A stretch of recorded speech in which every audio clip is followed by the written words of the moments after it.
I am the Lion of Kythera, and I have a story to tell you. It all started right here, in this small workshop. A big block of marble, a few tools, and the sculptor. I never caught his name. His hands are the only thing I remember about him.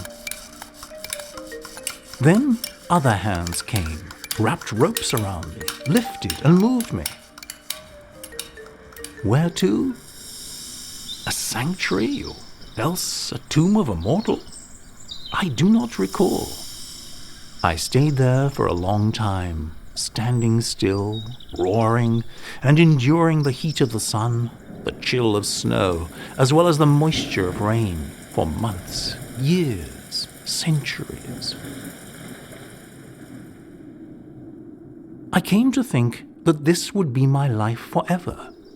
However, forever does not exist for anybody at all, not even for marble lions. And I found myself under the soil that covered me like a warm blanket until the moment that some hands brought me back out of darkness into the light. They took me, transported me far away, and put me back on my feet. Now I was somewhere high up, in a castle, the castle of Kythera. From its bastions I was gazing at the sea, and at night the stars kept me company. I was joyful, I was proud. I wanted to stay there forever. But forever, as I found out once again, does not exist. War broke out. A little while later, the castle was crowded with strangers. Germans, the army of occupation. On the 6th of June, 1941, they carried me off from the castle, a spoil of war. I ended up in Germany. Hunger, fear, death. And in the vortex of war, who could have cared about me?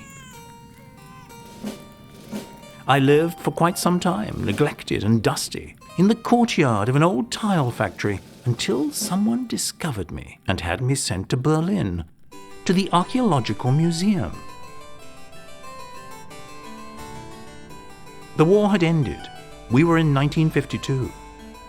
In the museum, I lived for 5 years, until August 1957. And then something happened that once again changed my life. Here I am back home, in the National Archaeological Museum.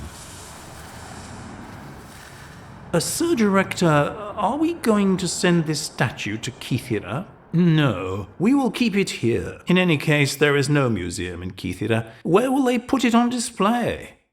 My marble eyes were full of tears. I was shedding harsh tears of stone for my hard fate.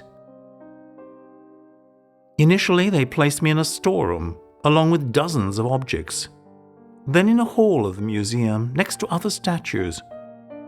Oh, I will stay here forever, I sighed. And I will never see Kythera again. Never say never. You must have heard about the wanderings of Odysseus. I too went through my own odyssey. I saw many cities, and came to know the mind of many people. It was the winter of 1979 when I began my wanderings through the museums of the world, aboard lorries, trains, aeroplanes. First it was Paris, and from there to the opposite end of the world, New York, and then to the other end, Moscow, and then to Leningrad. Oh, those were the days. But is this all that matters? Nice were the trips and the exhibitions abroad, but I was longing for my homeland.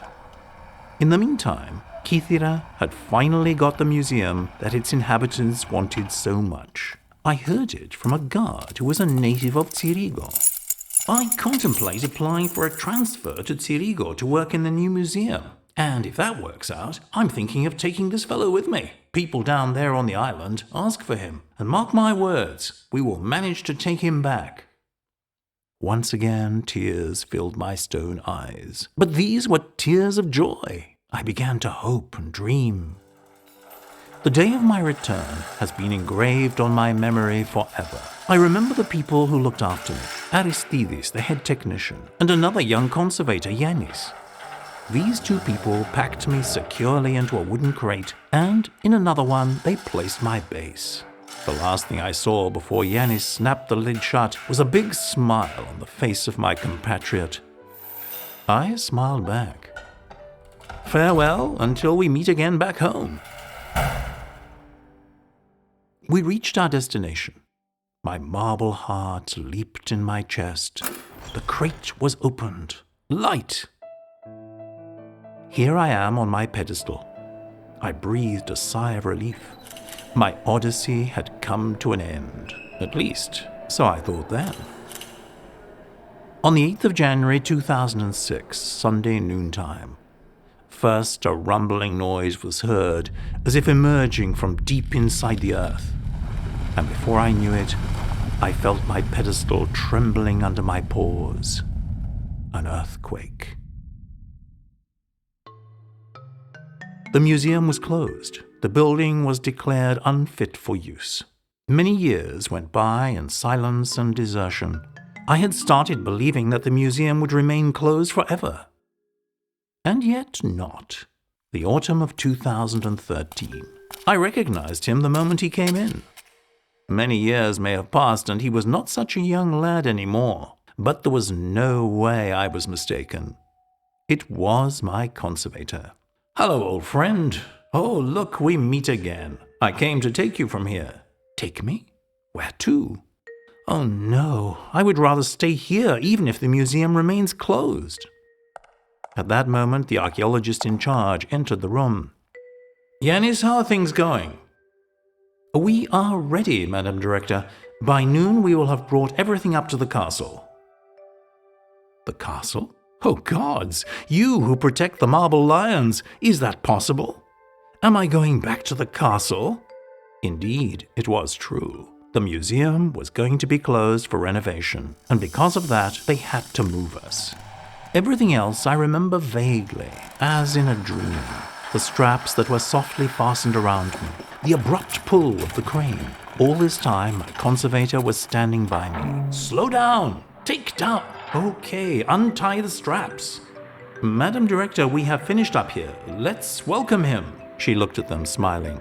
Let me take a picture of you all. Stand close together, next to the lion. I felt a soft touch on my back. It was my conservator. Don't you worry, pal. You will soon return to our museum. I will wait for you to take me there, I replied. I do not know if he understood what I said, smiled at me, and walked away.